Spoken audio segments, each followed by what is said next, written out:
damdamin sa pamamagitan ng awit. Kaya tayo, umaawit tayo sa Panginoon. Bakit? Nagpapasalamat tayo, pinapahayag natin yung ating puso sa Diyos. Amen! Maaw po na tayo. Woo!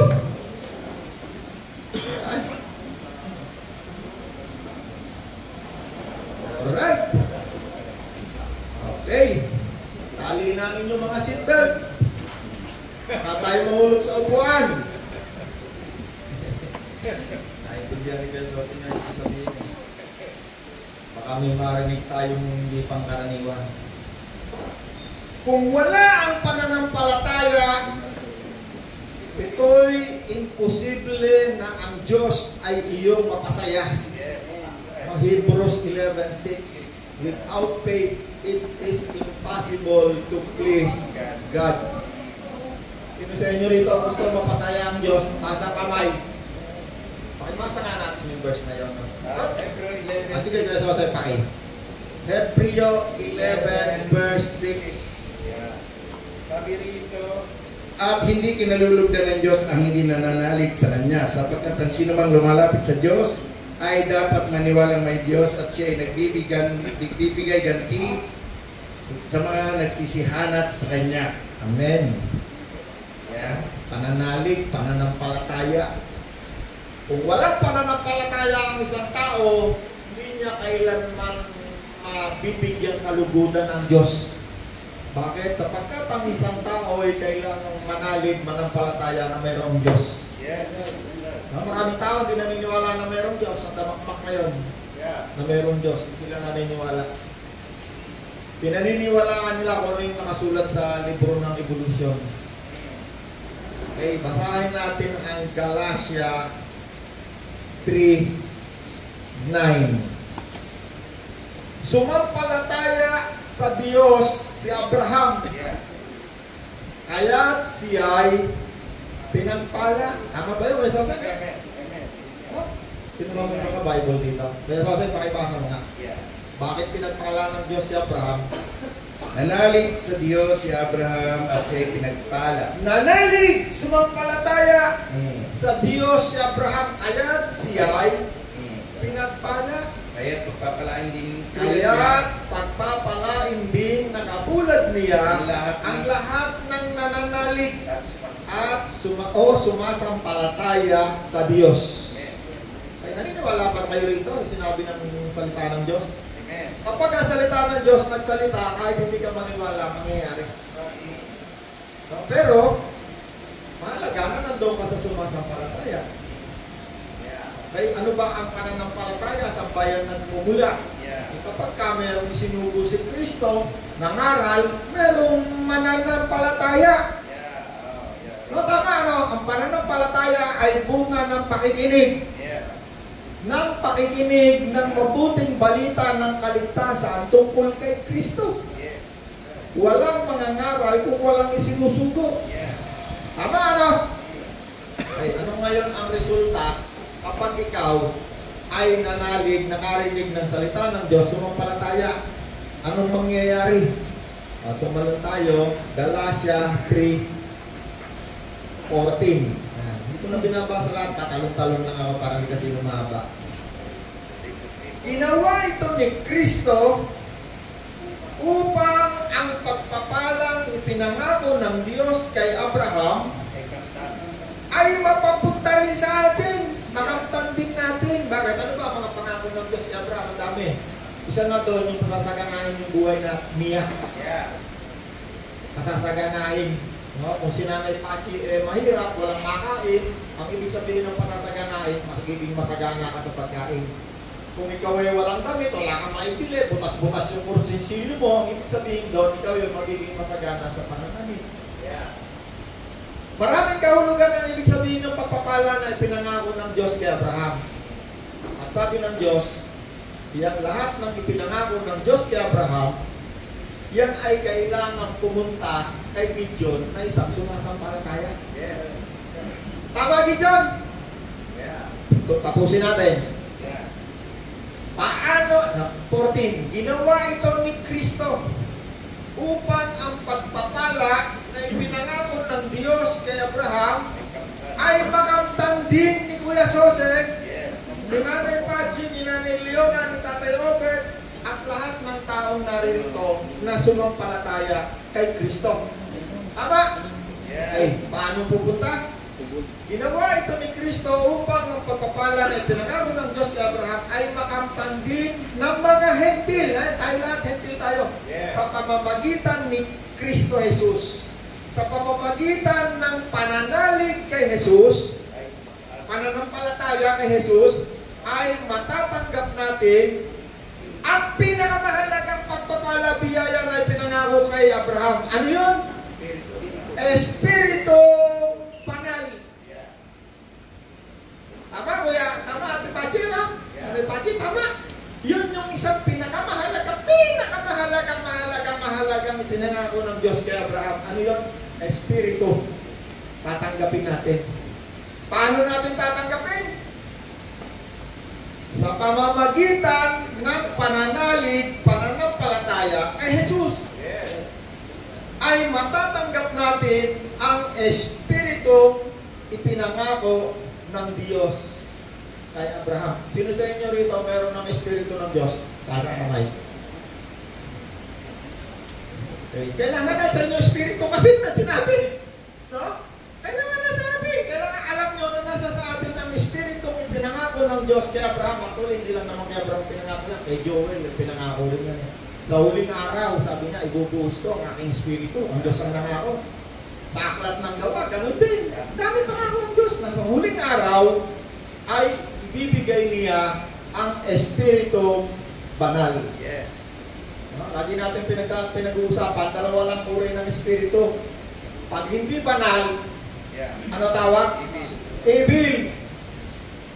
Kung tayo maniwala sa mga albularyo na may mga kaibigan na mababait, walang mababait na Espiritu sa Bible. Pag hindi yan holy, evil. Yung mga albularyo, may mga agimat-agimat, nag-aalaga yan ng mga Espiritu na mababait kuno. Nadadaya sila sa pamamagitan ng mga salitang hindi nila naintindihan katulad ng Latin. Kaya huwag kayong gagamit ng salita na hindi nyo naintindihan. Yung mga Hebrew, mga Greek, hindi nyo mababasa yan, hindi naman alphabet yan eh. Naniniwala lang tayo doon sa mga taong nag-interpret nga na hindi naman mga Kristiyano. Ang Diablo, yan ay mandaraya. Malimit yan nakakadaya doon sa mga bagay na hindi mo alam. Bababa tayo konti. Galatia 3:1. 1 muna. 1. Mga hangal kayong mga taga-Galacia, kasi ang kausap ni Apostol Pablo, iglesia, mananampalataya, na nandoon sa lugar ng Galacia. Yes. Kasi ang topic natin ngayon, paano mo matitiyak na ang Espiritu Santo nasa sa iyo? Kasi maraming tao hindi nila matiyak nasa kanila Espiritu Santo. Paano? Saan? Kailan? Ano? Meron laging 4 na tanong yan yung 4 na what? Yun ang sasagutin ng ang Panginoong Jesus pag dumating nagtuturo yan.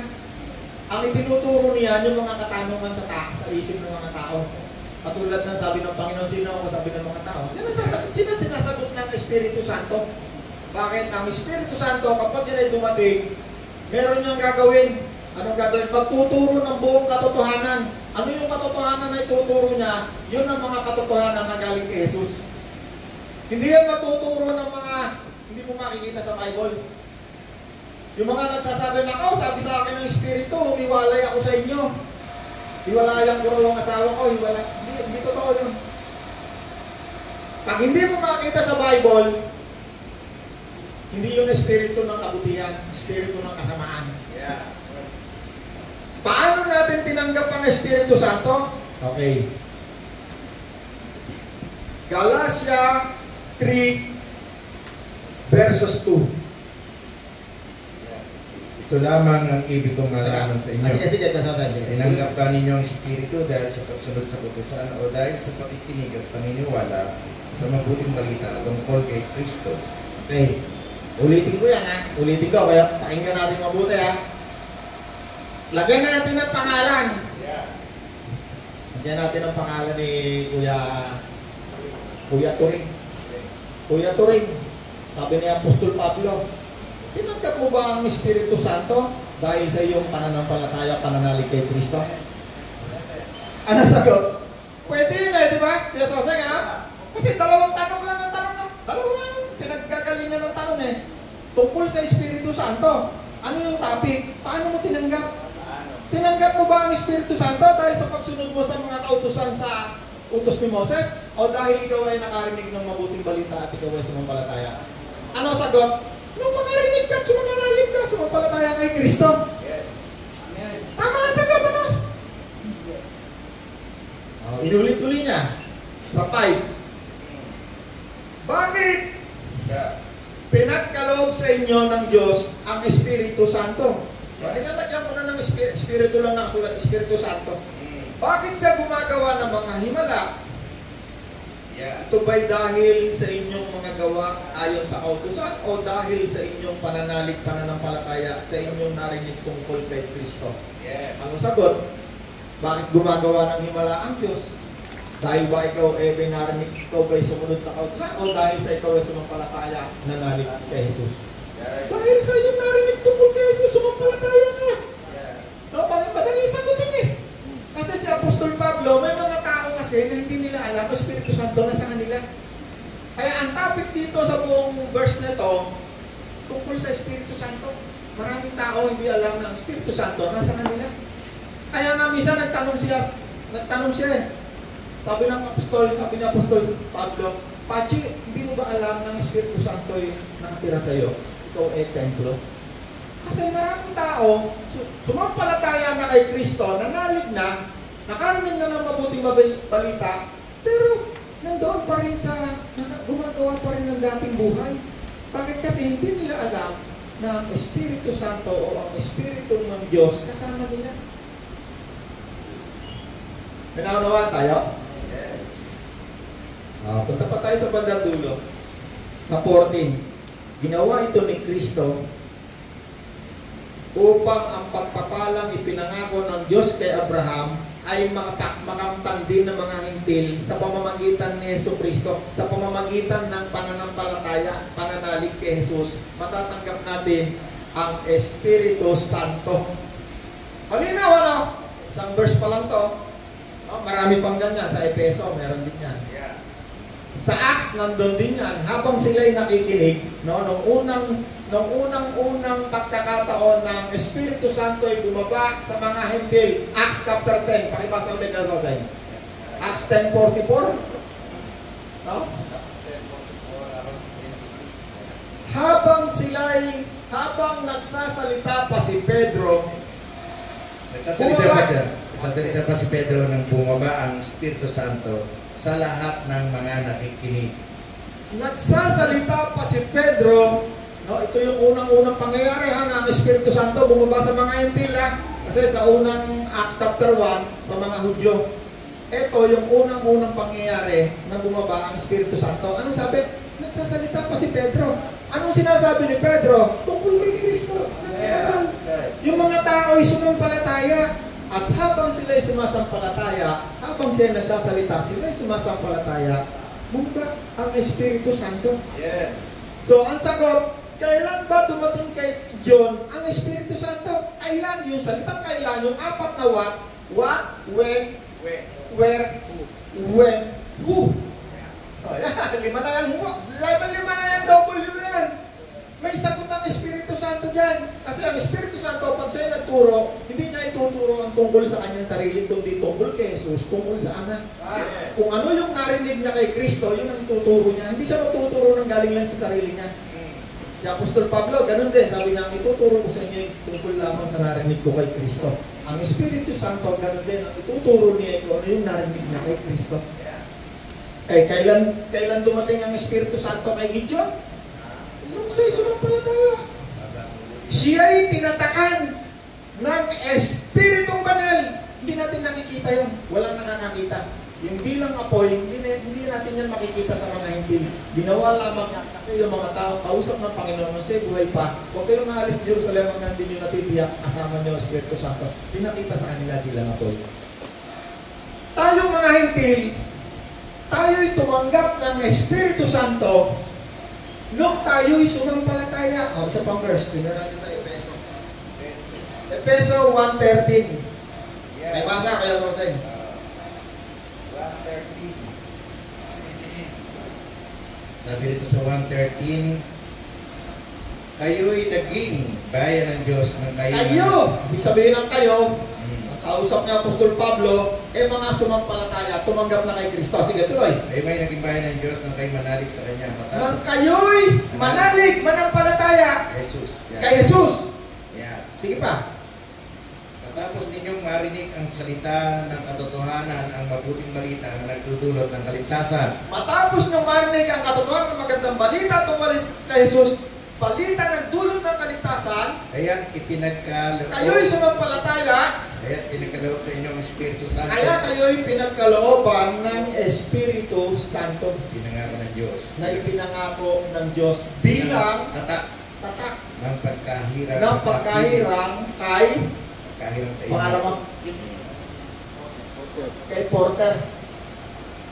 Ano, Yes. kasi dapat malaman mo yan, maunawaan mo. Kasi ngayon, maraming ngayong nagtuturo, kahit tinanggap mo na si Kristo, hindi nila nire-recognize ng Espiritu Santo na sa'yo na. Kailangan mo pang maghintay ng isa pang kapangyarihan, tinatawag nilang Diyos, Espiritu Santo. At ang nagbibigay noon ay sila, papatok ang kamay sa'yo, receive!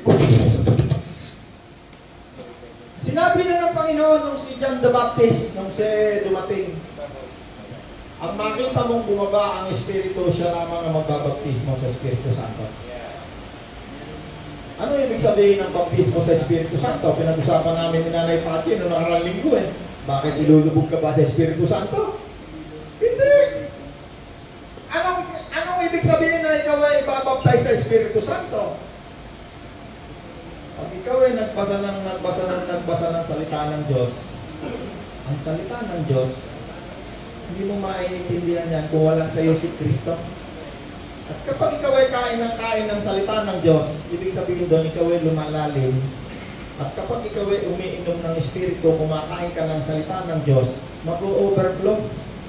Yung salita ng Diyos mag-o-overflow sa iyo, ibig sabihin ikaw ay nakalubog na sa salita ng Diyos. Alam mo na yung salita ng Diyos. Kasi ang ituturo sa iyo ng Espiritu Santo, salita ni Kristo, salita ng Diyos. Yun ang ituturo sa atin ng Espiritu Santo. Pag nagbasa ka, yun ang mauunawa mo, salita ng Diyos. Mauunawaan mo siya. Kapag hindi mo pa alam ang salita ng Diyos, walang maituturo sa iyo yung Espiritu Santo na hindi naman sinabi ni Kristo. Kailangan mo magbasa ng salita ng Diyos. Kita nyo ako salita dito, puro salita ng Diyos na maapaw. Puro salita ng Diyos, kahit hindi mo lagyan ng verse, kasi ang salita, ang original na Bible, wala yung verse. Okay. Malinaw sa atin, ano? Paano tumanggap? Nung ikaw ay nanalig, nung may nangaral, nakarinig ka ng mabuting balita, ikaw ay naging mananampalataya. Yung oras na ikaw ay sumampalataya kay Kristo, ikaw ay tinatakang ng Espiritong Banal, hindi ko nakikita. Sino nagtatak? Ang Diyos mismo. Kaya si tatay, nung siya ay sumampalataya, sabi ni tatay, ngayon lang ako nakaramdam ng kapayapaan. Kasi tinanggap mo si Kristo. Yung Espiritu ni Kristo, yun ang nagbibigay ng kapayapaan. Si Diyos ng kapayapaan. Amen? At yung tinanggap mong Espiritong Santo, mabuti, yan ang lalaban sa iyong katawang laman na gusto kasamaan. Kaaway yan ang ibig. Magkalaban yung dalawang yan. Okay? Pupunta tayo saglit dito. Tatlo. Dito. Si Jojit, ang kanyang katawan, ang kanyang espiritu. Ayan yan, ha?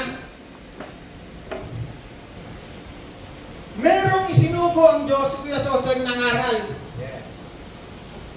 Nakapakinig. Ito na yung lahat ng mga binasa natin. Ito na, dudulan na natin.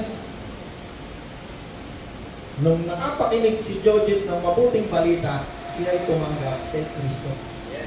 Kunwari si Kristo, si Kuya. Walang katawan si Kristo ngayon, ha? Kasi kaya lahat ng tumanggap kay Kristo, ang tinanggap natin, Espiritu ni Kristo. Kaya sinasabi ni Kristo, sinasabi ng mga apostol, kung wala ang Espiritu ni Kristo sa isang tao, hindi siya kay Kristo. Nangaral si Kuya Sosa, ang pinangaral niya ay si Kristo, tinanggap ni Jojit si Kristo.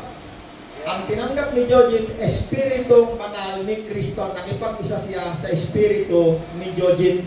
Kaluluwa, Espiritu, Espiritu, Espiritu. Siya yung nakipag-isa. Yung Espiritu nila ay naging isa. Hindi dalawa, nakipag-isa. Kasi ang Espiritu, pag sinabi mong Espiritu, hindi mo yan mahahati. Ang mahahati mo lang yung may katawan, yung may physical na body, pwede mong hatiin. Nakipag-isa. Okay, magkaisa. Diyan, nakipag-isa kay Jojit. Si Jojit lang nakikita nyo, nasa loob ng katawan niyan. Pero bago nangaral si Pastor Sose, nung bumaba si Kristo, nung mag-umpisa siyang mangaral, nakita ni Juan is bumaba ang Espiritu ng Diyos kay Kristo. Nabasa natin lahat yan, no? At siya ay nanatili, hindi na sila naghiwalay. Pinakita lang yung kay John the Baptist. Pinakita lang kasi humingi siya ng palatandaan sino magbabaptize sa Espiritu Santo. Nung bumaba ang Espiritu Santo kay Jesus, lagi silang magkasama. Hanggang nung tinanggap ni Jojit si Kristo, ang Espiritu ni Kristo at ang Espiritu ng Ama, magkasama lagi yan. Kaya sabi ng Espiritu Santo, sabi ng Panginoon, kami ay mananahan sa iyo. Nabasa niya sa aklat na dyan, kung mahal niyo ako, susundin niya ang utos ko. Anong utos ni Kristo sa bagong tipan? Mahalin mo ang iyong kapwa, mahalin mo ang iyong kapitbahay, mahalin mo ang iyong kapatid. Sabi ng Panginoon, kung mahal mo ako, isusugo ko ang Espiritu Santo na siyang magtuturo sa iyo ng buong katotohanan. At kung mahal mo ako, sabi ng Panginoon, kami ng aking Ama ay pupunta at mananahan sa iyo. Okay, sino ngayon yung tinanggap mo? Espiritu Santo. Sino kasama ng Espiritu Santo? Ang Ama. Alright? Okay, hold lang ha. Diyan lang muna kayo ha. Kasi tutumbukin natin, bakit maraming tao ngayon, kahit tinanggap na si Kristo, hindi pa naniniwala na ang Espiritu Santo nasa kanila na. Alam niyo kung bakit? Meron silang itinuturo na mali, na doon sa Genesis, meron 3 persona. Okay, punta tayo sa Genesis, ha? Kinig kayo mabuti, ha? Kinig kayo mabuti. Kinig kayo mabuti kasi ang Panginoon nagtuturo ngayon. Hindi niya ito tinuturo sa marami. Nagpasimula, nilikha ng Diyos ang langit at ang lupa ay walang hugis at anyo, dilim ang bumabalot sa kalaliman at kumikilos, ang Espiritu ng Diyos ay ibabaw ng tubig. At sinabi ng Diyos, magkaroon ng liwanag at nagkaroon nga. Okay. Doon sa Genesis, no, lagi natin sinasabi, isa lamang ang Diyos ang lumikha sa lahat ng bagay. No? Marami tayong verse na kaya sa no? Ano ang buhay na walang hanggan? Ang makilala kanila, ang Diyos. Naiisa na tunay na Diyos at si Kristo na yung sinugo. Okay, marami pa yung verse eh. Ano pa yung mga verse natin doon? Tingnan natin paano. Balikan natin konti muna bago tayo punta sa Genesis. Unang Korinto 8:5-6, para sa atin na sumasampalataya, isa lamang ang Diyos, ang Ama na lumikha ng lahat ng bagay at tayo'y nabubuhay para sa Kanya. Isa lamang ang Panginoon, si Jesus. Sa pamamagitan niya ay nilikha ang lahat ng bagay at sa pamamagitan din niya ay nabubuhay tayo. Okay. Actually, ang pinakamahalagang utos sa Bible sa Deuteronomy, mahalin mo ang Diyos, ang iyong Panginoon Diyos. Isa lamang ang Diyos. No? Ang Panginoon sinabi rin, ito ang pinakamahalagang utos. Love the Lord your God. Isa lang siya. Okay. Doon sa Genesis, isa lang sila kasi Espiritu lang. Espiritu ang Diyos eh. Pag nandun siya sa katawang Espiritu, hindi mo siya mahahati. Siya ang Diyos na lumikha ng lahat ng bagay. Paano niya nilikha? Pamamagitan ng salita. Magkaroon ng liwanag, magkaroon ng tao, magkaroon ng ayaw. At ang salita ay nagkatawang tao. According sa John chapter 1. Walang anumang nilikha nang hindi sa pamamagitan ng salita. Ay ang Diyos kasi, pag sinabi mong Diyos, may dalawa yung katangian. Una, yung nilikha, siya yung creator. Pangalawa, omnipresent, kahit saan siya nandun. Meron kasing mga nagtuturo ngayon. Ako, naturuan ako eh. Hindi pa ako born again, naturuan ako eh. Anong tinuro sa akin? Alam mo ba kung sino ang lumika ng lahat ng bagay? Kasama si Satanas sa pagitan. Alam niyo yung mga nagtuturo na agimat, napakagaling niya magturo. Alam na alam ang Bible.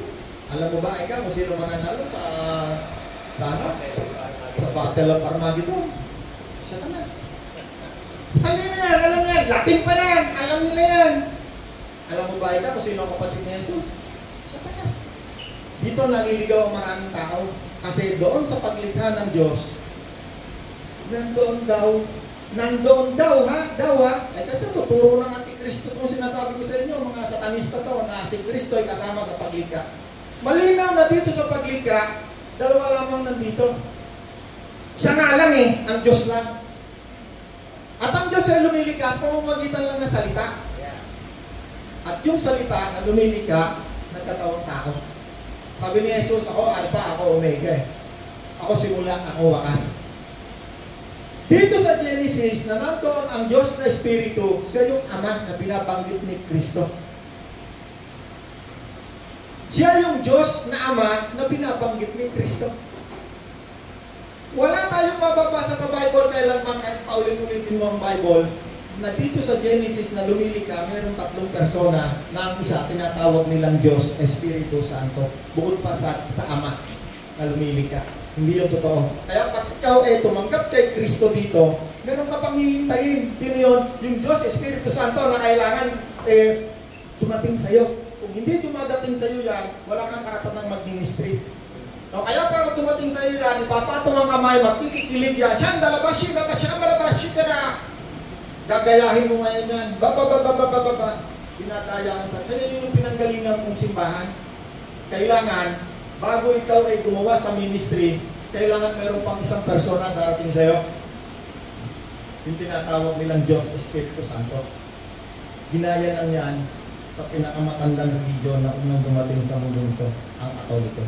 Meron silang Diyos Ama, meron Diyos Ina, meron pa yan anak. Nakuha nila yan dyan.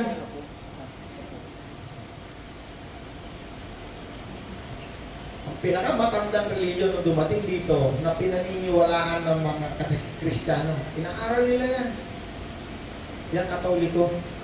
Yung pinanggalingan kong basa na pinagpuntahan ko namin ng asawa ko nung nakaraang linggo, yun ang pinakaunang-unang protestante na humiwalay sa Katoliko. Dito sa Katoliko, ang head ng church nila, Santo Papa, Pope. Yung pinakaunang nagrebelde, Presbyterian, Anglican, ang head ng church nila, hindi si Papa, Mama, si Queen Elizabeth. Na ngayon, wala nang nagsisimba. Lalaki mga simbahan na nagpagawa, mga hari, si Prinsipe Edward, kung sino-sino. Lalaki. Wala nang nagsisimba, walang tao. No, darling, no? Lalaki, napakadami. Pinuntahan namin. Sabi ko doon sa aking tour guide, bakit wala nang nagsisimba? Marami dito hindi naniniwala sa Diyos. Ano ba? Okay. Dito sa Genesis, nung nilikha ng Diyos ang lahat ng bagay, andoon yung Diyos Espiritu. Siyempre, hindi naman siya nilalagyan ng santo doon Malimit nga dito sa Old Testament, ang tawag sa kanya Lord God. Kasi pag sila'y magkasama, si Lord, at saka si God talaga yon, ang Diyos at ang Ama. Ang tawag sa kanya sa Old Testament, malimit, Lord God, Panginoong Diyos. Bakit? Isa lang ang Diyos. Ang lumikha sa lahat ng bagay. Isa lang ang Panginoon. Sino? Sa pamamagitan niya, nilikha ang lahat ng bagay. May nakunawa tayo. Pag nilagyan mo pa ng ikatlong persona, magkakaroon ka ng problema. Bakit? Lalabag ka sa unang-unang utos ng Diyos. Huwag kang gagawa ng ibang Diyos maliban sa akin. Sinabi rin ng Panginoon, may nagtanong sa kanya, Guro, mabuting guro, ano po ba ang pinakamahalagang utos? Hear, O Israel, sabi niya, the Lord is one. Huwag na huwag kang gagawa ng imahe. Nalabasan na yun, basahin natin. Baka sabihin niyo ako basahin natin. Isa lamang ang Diyos, unang pinakamahalaga. Ano ba yun? Gusto ko yun Deuteronomy 6:4. Okay, pakibasa, Kuya Jose, kung mabasa mo. Tsaka Mateo 10. Tsaka Marcos 12:28. Okay, Kuya Jose, Deuteronomy 6:4. Pakinggan mo, O Israel, si Yahweh na ating Diyos, ang tanging Yahweh, O Diyos. Ibigin mo siya. Ang tanging Yahweh, O Diyos. Sa English, maganda yan eh. Hear, O Israel. The Lord our God is one. You Tanging shall Diyos. love the Lord your God Okay. with all your heart. Marcos 12:28. Kuya Jose. Marcos 12:28.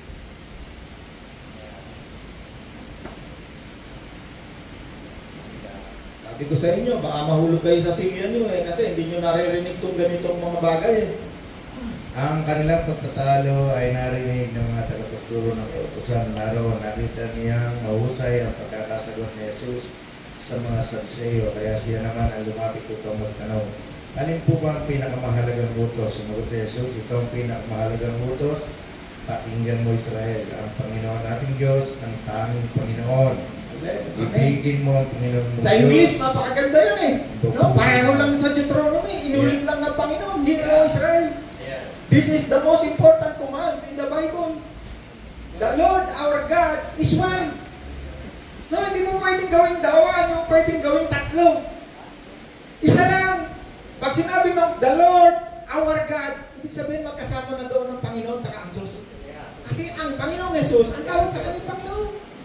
Iisa lamang ang Diyos. Sino ang lumikha sa lahat ng bagay? Iisa lamang ang Panginoon. Sino sa pamamagitan niya ay nilikha ang lahat ng bagay. May naunahan tayo? Alam mo? Kaya ngayon, nakakagawa ng circus yung mga preacher. Kasi ang pinipreach nila ay galing doon sa kanilang napag-aralan. Ang ipinipreach nila ay yung itinuro sa kanila. Alam niyo ang Panginoon, pag nagturo yan, hindi yan galing sa tao. Saan galing? Galing yan sa Panginoong Jesus. Si Pablo, ganun din eh. Hindi yan takot kahit patayin.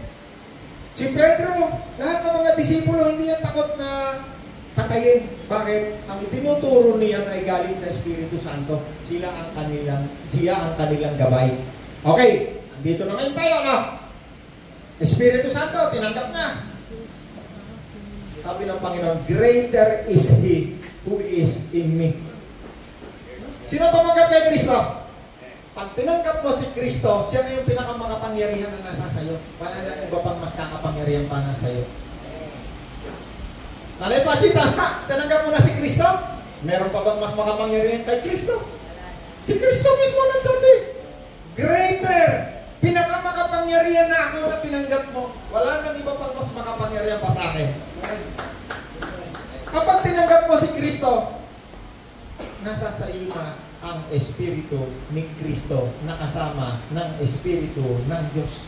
Yes. Huwag ka na maghintay pa ng pangatlong Diyos.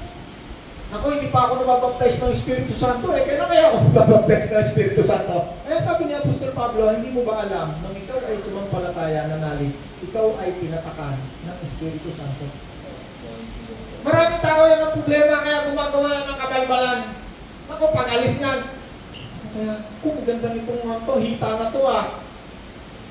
Pag ang Espiritu Santo nasa sayo, malalaman mo, kahit yung manood ka ng malalaswa, sasalita siya. Bakit? Mabuti siya. Ang ibig sabihin ng Santo, mabuti, ayaw niya ng ibig. Yes. Ayaw niya ng kasamaan. Yan ang katunayan ng Espiritu ng Diyos nandiyan dyan sa'yo. Mag-struggle ka na kapag ikaw gumagawa ng masama. Kapag wala ang Espiritu Santo sa'yo, mag-enjoy ka, sarap-sarap. Wala magsasalita sa'yo. Habang hindi ka nagpapasyang magsisi. Kasi may requirement ng kaligtasan eh. Si Kristo, pag nag-preach yan, very simple eh, repent! Pagsisihan niyo ang inyong kasalanan. Yan, very simple mag-preach ang Panginoon tungkol lang sa salvation. Very simple.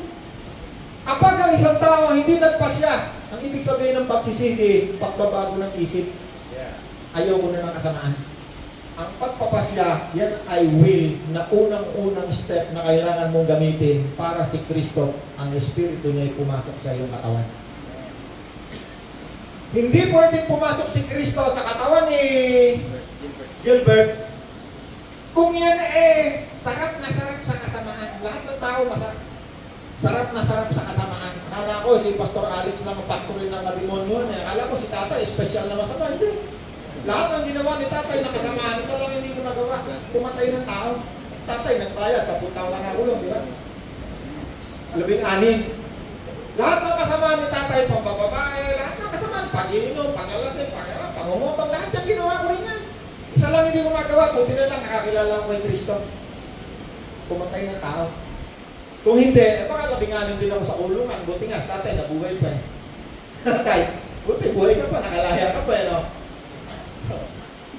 May naunawa tayo? Okay. Anong lesson natin ngayong umaga? Ang Espiritu ng Diyos nasa iyo, kasama mo. O kung kakalimutan na, huwag ka maniniwala na tinanggap mo na si Kristo, pero ang Espiritu Santo, wala pa siya, huwag ka maniniwala. Pag tinanggap mo si Kristo, ikaw ay sumampalataya, ikaw ay nanalig, ang Espiritong Banal pumasok sa iyo, ginawang tatak ng pagkakakilanlan na ikaw ay anak ng Diyos. At dahil nakita tayo na ang Espiritu Santo, ang Espiritu ni Kristo, ang Espiritu ng Diyos, pag namatay si tatay, kunwari, ito si tatay, kunwari lang. Nangaral, tumanggap, ayun si Kristo, nagkaroon ng kaligtasan, nagkaroon ng pananampalataya. Pag namatay si Jojit, ililibing namin yung katawan, ang kanyang kaluluwa at Espiritu, kasama ng Espiritu ni Kristo, na kasama ng Diyos, pupunta yan sa langit. O, punta doon sa langit. Punta doon, bata, likod. Nandyan. Kasama, kung saan naroon si Kristo. Sumampalataya eh. Pero kung hindi ka sumampalataya, ang pupuntahan ng kanyang kaluluwa, Espiritu, hindi langit. Bakit? Saan sa pupunta? According sa itinuro ni Kristo, pupunta ka sa daigdig ng patay. O ang tawagin mo man siyang Hades. O kung gusto mo tawagin mo siyang purgatorio, doon ka pupunta. At habang nandoon ka sa lugar ng paghihirap, nakikita mo nasaan ang Diyos. Nasaan yung mga taong pumanaw, nakasama mo, nakilala mo rito. Makikita mo. Bakit? Doon sa itinuro ng Panginoon, nandun sa Hades, sa daigdig ng patay, nakikita niya yung langit eh. Lahat ng hindi niya pinaniniwalaan, nakikita niya ito totoo eh. Kaya pag ikaw ay hindi mananampalataya ngayon, marami kang hindi pinaniniwalaan tungkol sa salita ng Diyos. Pag namatay ka, lahat ng hindi mo pinaniniwalaan, makikita mo totoo. At kung ikaw ay tumanggap kay Kristo, nandoon ka. At hindi yan ang pinakamalungkot sa buhay. Kasi kahit patay na yan, kahit nakalibing na yan, isang araw, babalik siya, babalik si Kristo. Hindi lang Espiritu ang babalik ha, yung niyang katawan na nakaupo ngayon sa langit sa kanan ng Ama na may katawan glorified, yun ang babalik kasama ng lahat ng mga anghel, pati ng mga Espiritu at kaluluwa ng mga patay. At sabi ng Panginoon, kayong mga nabubuhay pa, meron akong misteryo, gusto ko malaman nyo, hindi kayo mauuna sa mga namatay na. Bubuhayin muna yung mga patay. Magkakaroon ng glorified body, babalik uli yung kanyang Espiritu, at tulad ni Kristo, na merong katawan, may Espiritu. Kaya nung ang Panginoon narito nangangaral, walang tinatawag na Espiritu Santo kasi nandito mismo si Kristo. Yeah.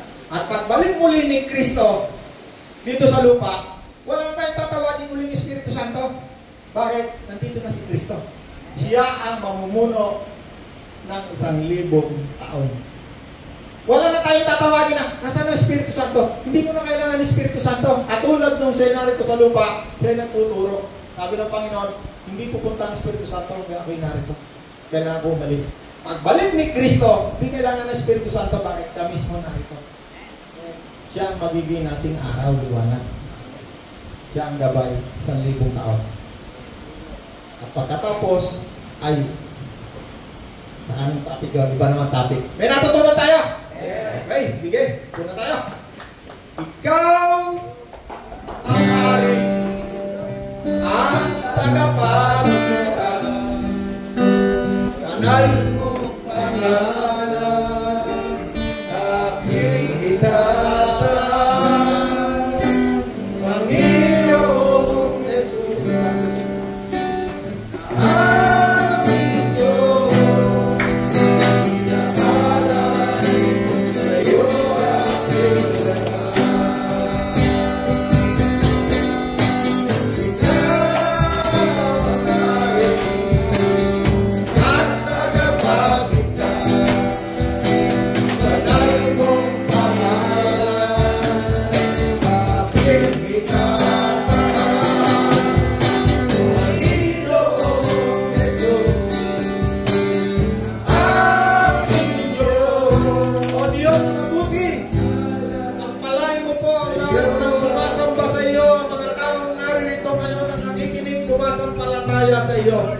Salamat po sa iyong mainit at napakasarap na tinapay ngayong umaga.